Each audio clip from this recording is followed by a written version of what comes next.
Hello and welcome to another episode of the Startup Operator Roundup. I'm Roshan Karepa. And I'm Gunjan Saha, and together we break down the biggest headlines of India's growing startup ecosystem. If this is the first time you're tuning into the channel, then please consider subscribing to it, for we talk everything startup. And if you're a regular listener, then share this video with your friends and anyone else who you think might be interested with what's happening in the startup ecosystem. In this episode, we'll be talking about Blackbuck filing its DHRP papers for IPO with SEBI. And then IdeaForge has acquired a stake in space tech startup in India called Galaxy Space. There's an ongoing Twitter feud with no one else but Elon Musk, and this time with the European Commission Lord Elon. over the topic of free speech. And also, according to Twitter, apparently the New York City municipality was in talks with one of the big fours to decide whether the city needs trash cans or not. Containerization, they call it. Well, that's just a big four spiel to it. Closer home, retired bureaucrats are getting into the venture capital space. And talking about venture capital, Aniket Capital marks the final close of its maiden pre-IPO round, and that fund is pegged at 300 crore rupees. So a lot of exciting, positive news to discuss in this roundup. Let's get started.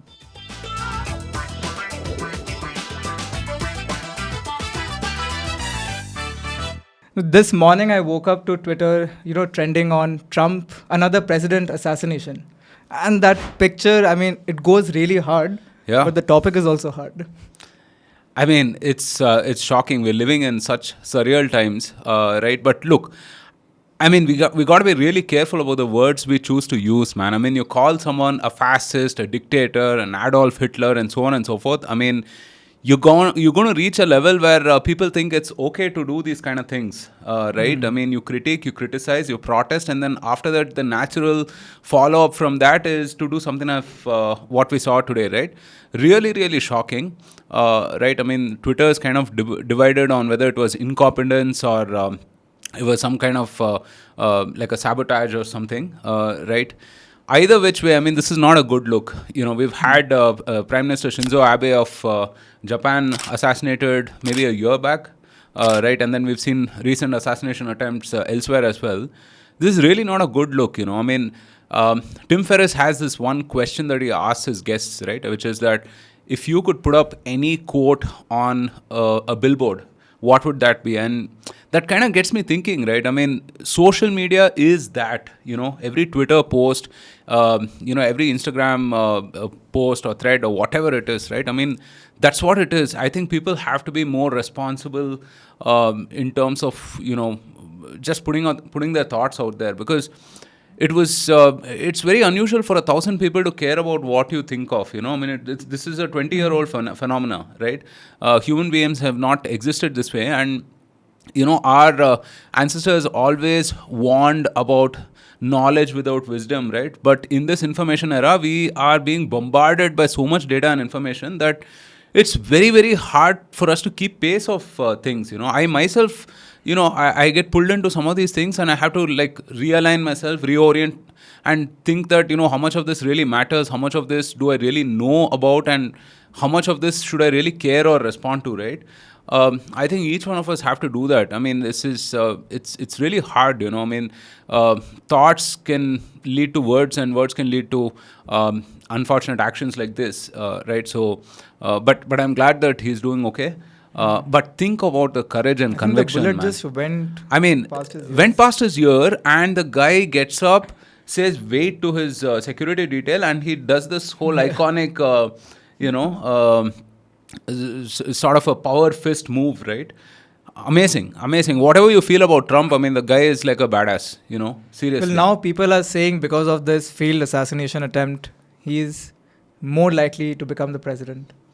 Well, there will be some sympathy for sure, and this is not a political podcast, thank God for that. But yeah, I mean, it's I could see on Twitter that, folks like Elon Musk, Jeff Bezos, Palmer Luckey, a bunch of these folks, from the tech world as well, who are kind of reticent to, call out their political leanings as such, have come out in support of him, right? And this is what happens. I mean, you push someone to a brink, and people kind of realize they have a responsibility to react to this kind of stuff on politics, right? So, yeah, it's really sad, and I really hope that our Prime Minister increases his security detail as well, because there's no telling, what you can expect from, the opposition everywhere, I would say.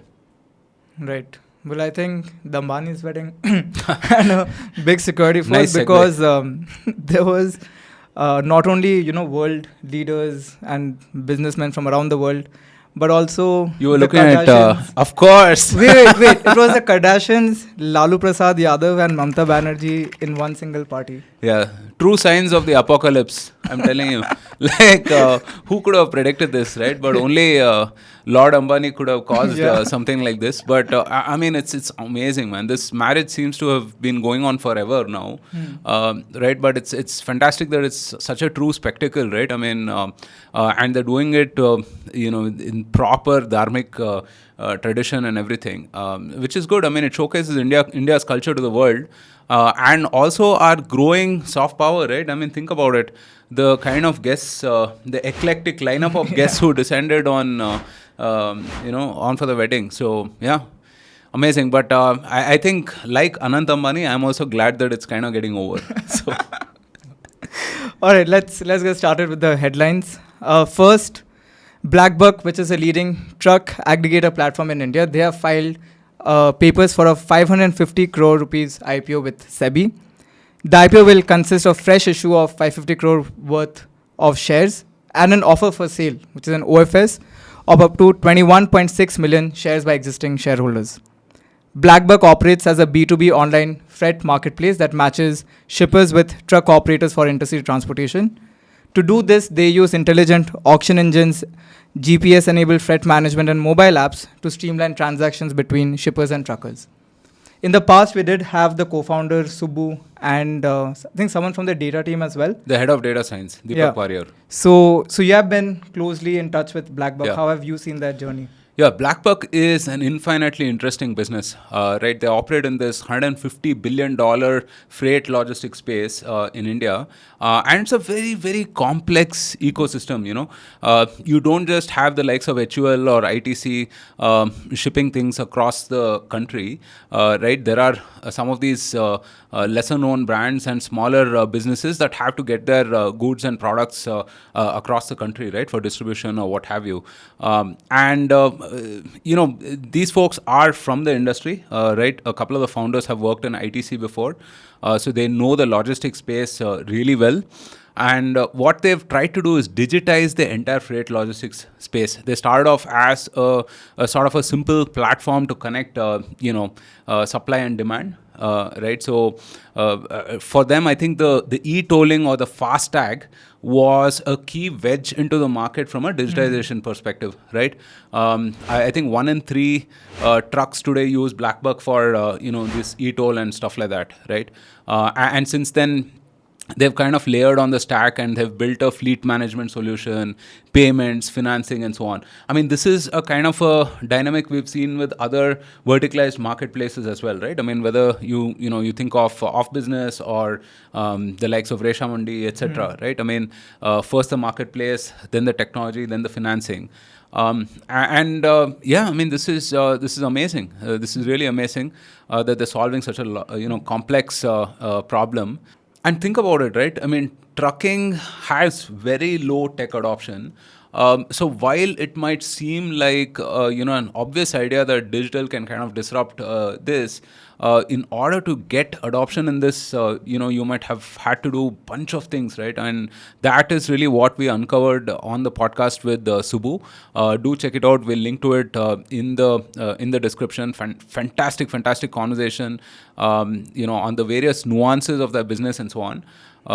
This can be a huge business. Like I said, $150 billion, maybe like, I don't know, $2 or $3 trillion market in the globally. So interesting thing that in the papers that they filed, I think one point was that Blackbuck also operates one of the largest fuel loyalty programs for the drivers, and a big portion of the funds they raise through the IPO is going to go in scaling that business, along with FASTag and everything else. See, once you have data, right, there are a bunch of things you can layer on top of that in terms of services, right, and that's really what they're trying to do.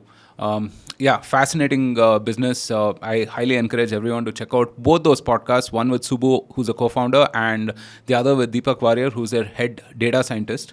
Both of them offer amazing perspective on the business itself. Wishing the team all the very best. And I hope they have a blockbuster IPO. Yeah. Before moving on to the next topic, I have to ask this. Are you going to apply for the IPO? Of course.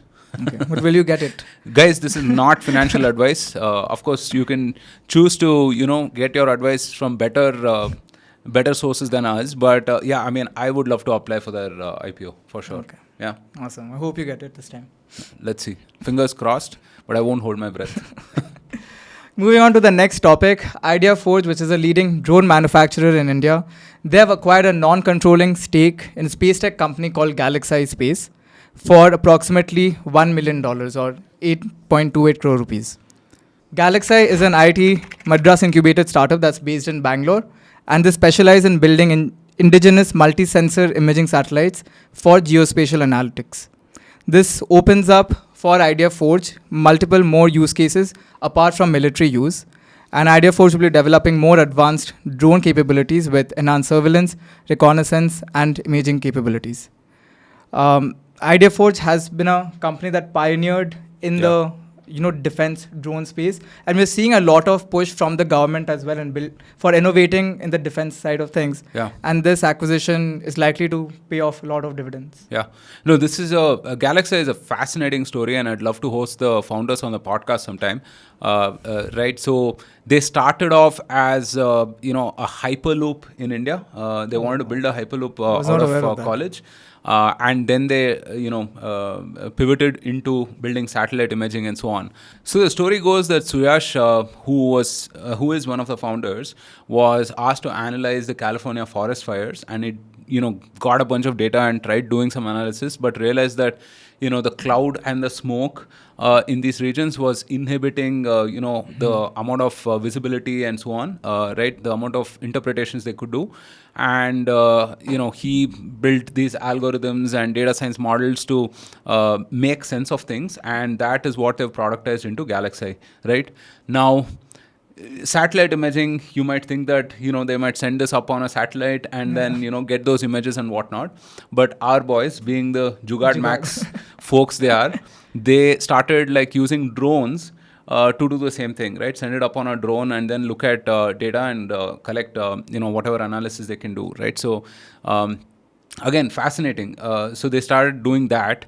And they partnered with IdeaForge, way back when. It's the same IIT alum ecosystem itself. So they've been working together for a while, and I think this kind of formalizes that partnership.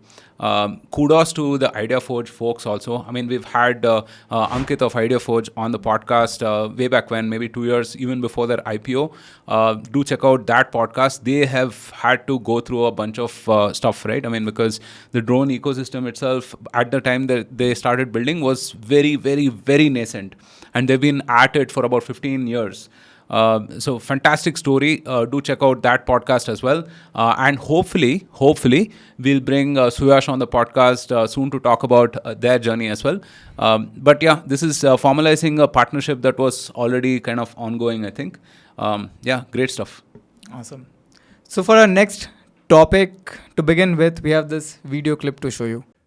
We must protect free speech. And free speech only matters, it's only relevant when it's someone you don't like saying something you don't like, because obviously speech that you like is, that's easy. So it's the thing about censorship is that, sure, for those who would advocate it, just remember, at some point, that will be turned on you. And that's very true, because right now there's an ongoing fight between Elon Musk and members of the European Commission. Elon Musk has gone onto Twitter and said that the European Commission offered X an illegal secret deal. If we quietly censored speech without telling anyone, they would not fine us. And the shocking part here is he claims that the other platforms have accepted the deal, X did not. So this can really blow up very big pretty soon. Yeah. But even in India, we have seen, right? Like there have been news that did the rounds where the Indian government is asking media houses to hush stories or not circulate it versus pushing one kind of narrative. So what is this line of free speech? See, it's a very complex matter, right? I mean, I'm not of the opinion that X or any of these other social media platforms can operate like a supranational entity by itself, right? I mean, they're not the new United Nations or whatever. So obviously, they will have to adhere to the laws of the land and operate legally at that, right? But having said that, I also believe that this arbitrary censorship, which we have seen, and especially we saw, with the Twitter files expose that was brought by Matt Taibbi and Barry Weiss and so on. How the FBI kind of worked in cahoots with the policy teams at Twitter to sort of suppress some stories, amplify others, and whatnot, right? Look, the media is always going to be under the control of the government in one form or fashion, right? And so kudos to Elon for resisting that, to the degree that he can. I really feel that while SpaceX and Tesla are, super consequential companies that Elon has founded, X is not too far behind from that, right? Because a true free speech platform is absolutely required in the world, right? While you can say that it's not entirely true, but X is about as free as it can get, right? I mean, community notes has been getting better and better, and I think that's the way forward. Let people say what they have to, but like I said in the initial comments, that people say things with responsibility, right? But let people also at the other end make up their own minds about certain things. This EU Commission is, well, to put it very simply, a bunch of bureaucrats out of Brussels who want to, kind of control things, right? And it's pretty sad what Europe has come to. I mean, think about the Industrial Revolution and so on and so forth. They were the seat of innovation, right? And today, I mean, when you talk about Europe, I mean, the only thing you can think of is regulation, right? Regulation, bureaucracy, red tape, slow, laggardness. Which is really a sad reflection of what they are as a people, right? Because they're super hardworking, super innovative folks.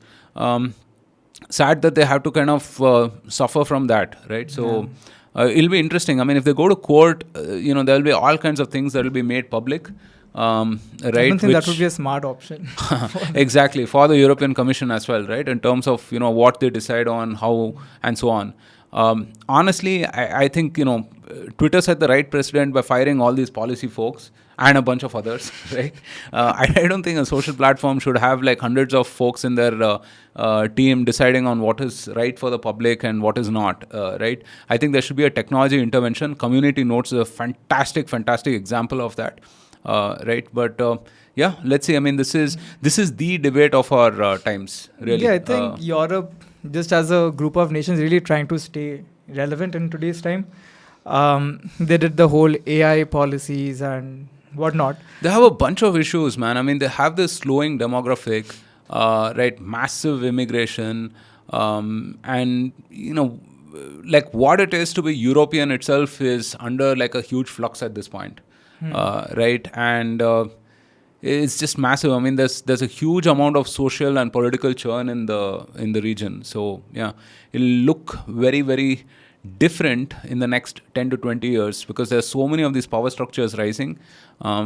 Yeah, it's interesting times for sure. Yeah. All right, for our next topic, let me ask you, does it take a Big Four's opinion to decide whether to use dustbins in New York City? Well, in bizarre news, New York City has apparently paid McKinsey $4 million to conduct a feasibility study whether trash bins are better than leaving garbage on the street. The output of that $4 million was a deck that was 95 slides long and was titled The Future of Trash. I think one of the biggest takeaways from the slide deck is that it's not called throwing trash on the street, but it's called containerization.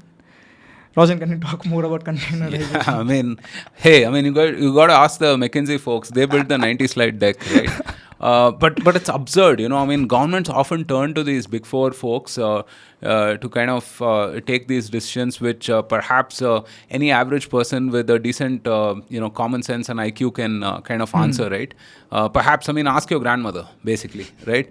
Well, I mean, you laugh, but even in India as well, right? BCG has a growing government practice. The Karnataka government had hired them recently to understand, where to sort of get their money from and so on. And they had suggested, auctioning off some of the sites and assets and whatnot, right? I mean, again, not spectacular advice, right? But yeah, I mean, there is a sort of a gravy train leading to the consultants. My take on these consulting companies, right, is that for any decision which, let's say, the leadership team in a big company needs to take, just so that the blame does not come on them. Yeah. If it gets wrong, okay, that's what the big fours are paid for. They're not paid for the advice, but rather as someone's neck to hold in case things go south. Yeah, I think it's a true sign of, let me put it this way, right? I mean, it might be unpopular, but I think it's an executive failure for a company to hire a consultant.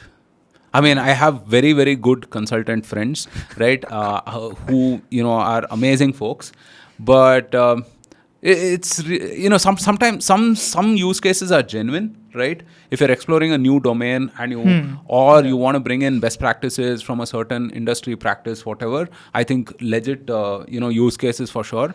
But this CEO is getting McKinsey so that they don't kind of get fired in between, right? I mean, to pin half of the responsibility and accountability to like a McKinsey validated decision. I mean, that's a sign of exec failure, I think. I mean, hey, those are not trash cans, those are containerization, Well, but if you think these big fours are always right, that's also not the case.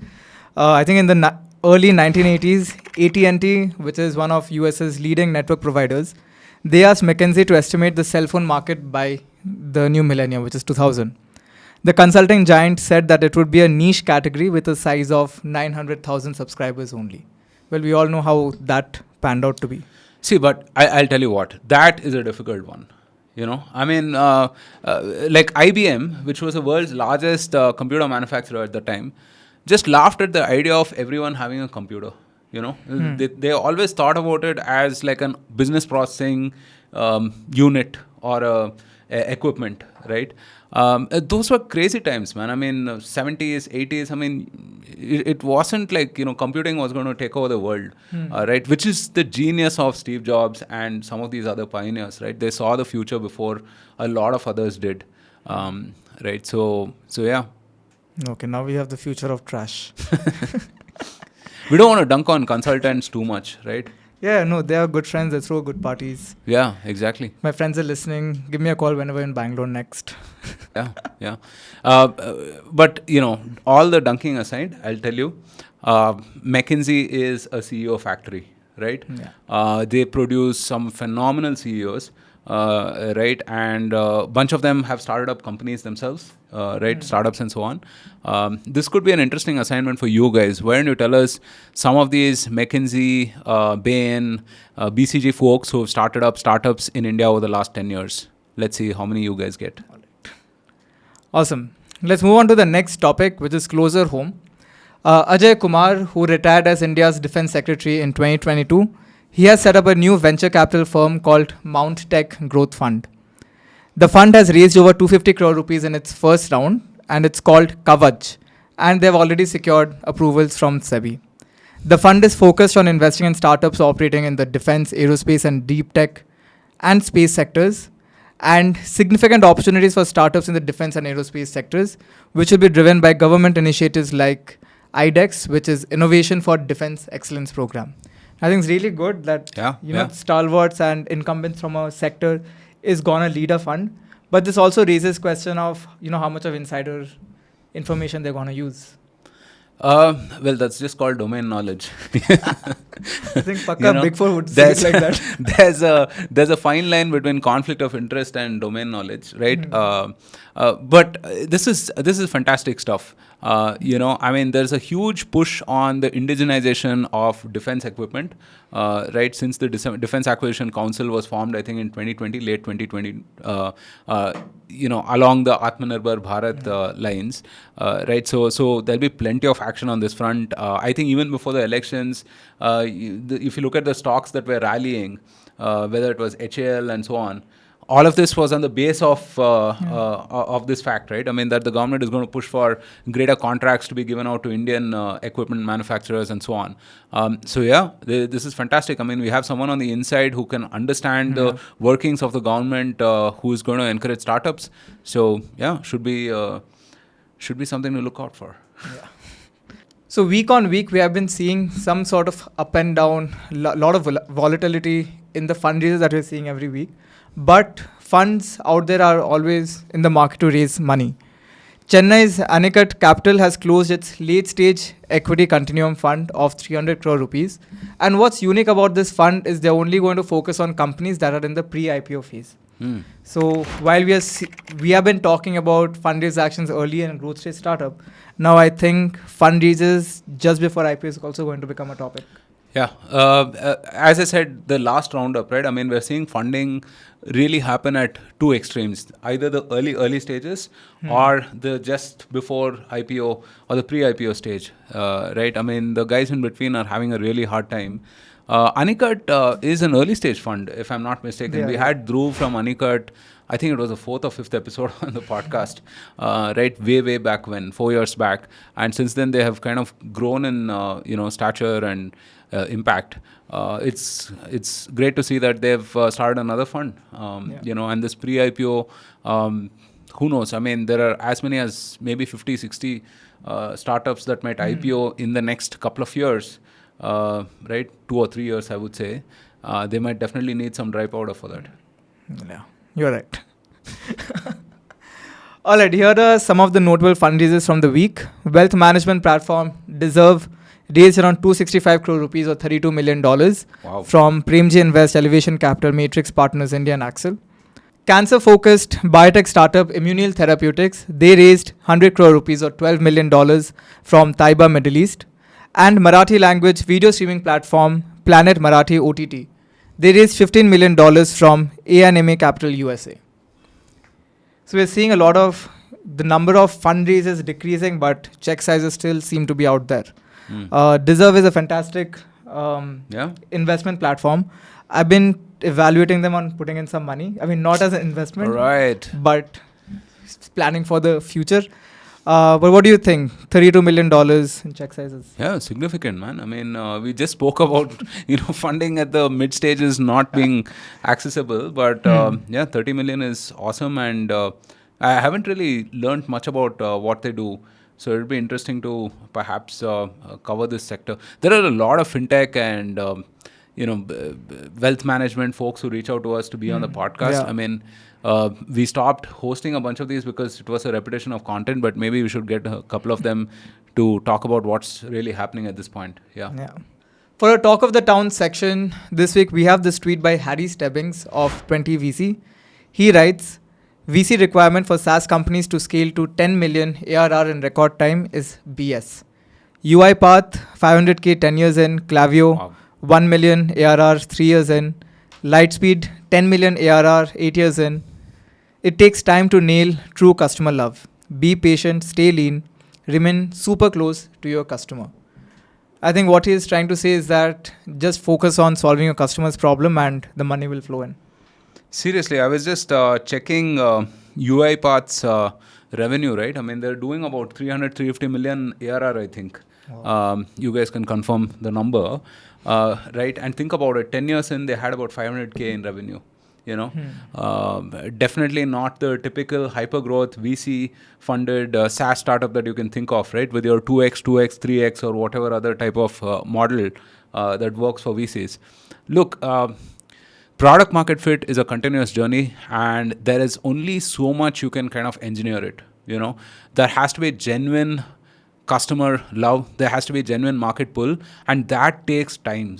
You can't iterate at the speed of light. You can't do that, right? if you're going to be meaningful about building a business, I think you just have to put in the time. And I'm not saying that you just twiddle your thumb or whatever. So this very dated concept of raise a boatload of money and we'll get out there with a half-assed product, right, and try to stick it to people and get to 10 million revenue in 2 or 3 or 4 years really doesn't work. It really is a all or nothing kind of a game plan. And if you want to build a sustainable business that is, sustainable throughout all of these market cycles and whatnot, you really have to be more meaningful and deliberate about the choices you make. And that's going to take time. I'm not saying that you should take 10 years to go to 500K revenue, but really, understanding what customers want, especially if you're selling to enterprises, takes time. But let me ask a question from another perspective. If you're starting a business to reach, let's say, 500K in 10 years, right? Then that means when you're starting off, you have a solution in need of a problem until you nail the problem to solve for. You're not starting off a business to get to 500K in 10 years. I'm saying that you need to iterate meaningfully, right? I think so often we are focused on the ends that we completely ignore the means, right? There is a method to start a building. That age-old project manager joke of, you can't put 9 people and make a baby in 1 month, right? It's going to take time, we're seeing the after effects of what happened after 2021, where a bunch of these folks just completely screwed their business by raising all of these crazy amounts of money at astronomical valuations. You have any companies in your mind? Well, I do, but then, everyone was kind of naive, right? And I've said this before, if there is money out there, people will take it. That's just normal human tendency, and it takes a level of maturity that I don't think we truly are at as an ecosystem to kind of realize, right? Maybe less than 1% of the folks would make the, unintuitive choice in this regard, right? But the good thing is we should learn from this experience of the last couple of years and really use capital strategically. If you're building for the enterprise, it's going to take time. You can't stick it to enterprises. It's not an impulse buy. And we've seen how, B2B SaaS selling to SaaS businesses have been clobbered, right? People who were using 30 or 40 pieces of software, a couple of years ago have, gone down to less than 10, right? And anything that can default to Excel sheets is down to Excel sheets right now, right? So, build meaningfully, iterate thoughtfully, and make these decisions very deliberately. That's what I would say. Damn, that's a pretty cool quote. Quotable quotes. Yeah. All right, folks, so that's it for this week's Roundup. We hope you enjoyed the conversation. Again, if you liked it, please do share this video, hit the thumbs up button, and post about this content on your social media platform. That really helps us go a long way and in helping other people discover our content. Yeah. And, a bunch of you folks would have seen the Startup Operator episode on your Spotify feeds, the last couple of days, right? A shout out to the Spotify team. Thank you so much, for your support. And folks, if you are on Spotify, do follow us on Spotify to stay updated on all of the latest content as well. It goes a long way. So, yeah. Anything else, Gunjan? Oh, no, that's it. Do all the good stuff and have a great week ahead. We'll be back again next week with more exciting updates. Take care. Bye-bye. Cheers, guys.